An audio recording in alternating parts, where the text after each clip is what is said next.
salam Katolisitas. Aku Xenia.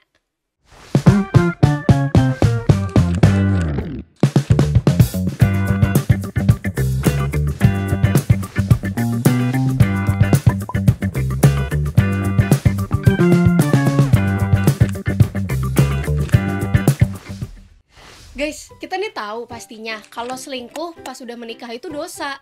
Sebab ketika kita berselingkuh, seseorang tidak lagi menghargai martabat perkawinannya. Tapi kalau masih pacaran, terus selingkuh, itu dosa nggak sih sebenarnya? Nah, tentunya dosa dong. Tapi dosanya bukan adultery. Note nih, kalau adultery itu udah menikah, kalau fornication itu belum menikah. Nah, terus dosanya apa dong? Ketika kita berpacaran, kita berjanji untuk berkomitmen mengasihi secara eksklusif.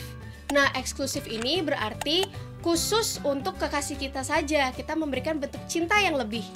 Misalnya, lebih perhatian, lebih banyak menghabiskan waktu bersama, dan menyayangi dengan kasih yang lebih daripada dengan teman-teman yang lain. Ketika seseorang memberikan kasih yang lebih itu pada orang lain yang bukan pasangannya, maka ia tidak memenuhi janji itu. Nah, dosanya terletak di sini, di mana seseorang berbohong pada kekasihnya kalau ia hanya mengasihi kekasihnya secara eksklusif, padahal ada laki-laki atau perempuan lain yang juga ia kasihi dengan cara yang sama. Sang kekasih pun akan tersakiti hatinya karena dibohongi. Dan ketika seseorang menyakiti pasangannya, ia tidak menginginkan yang baik bagi pasangannya.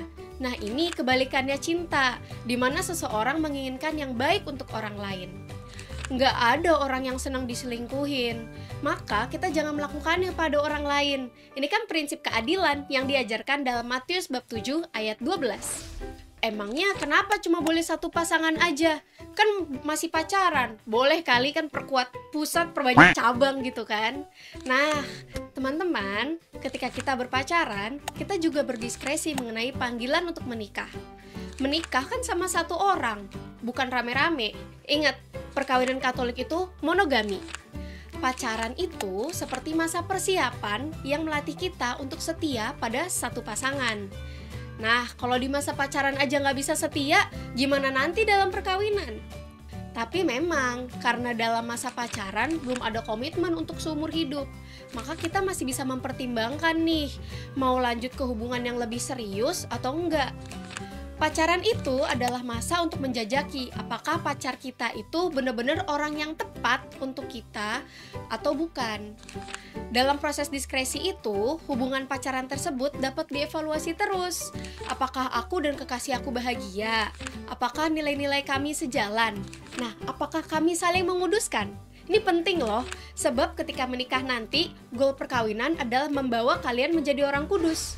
Jadi, meski hal selingkuh di masa pacaran enggak dibahas di katekismus, tapi secara prinsip kita tahu kalau ini itu enggak baik dan enggak boleh dilakuin karena melawan prinsip kejujuran dan keadilan.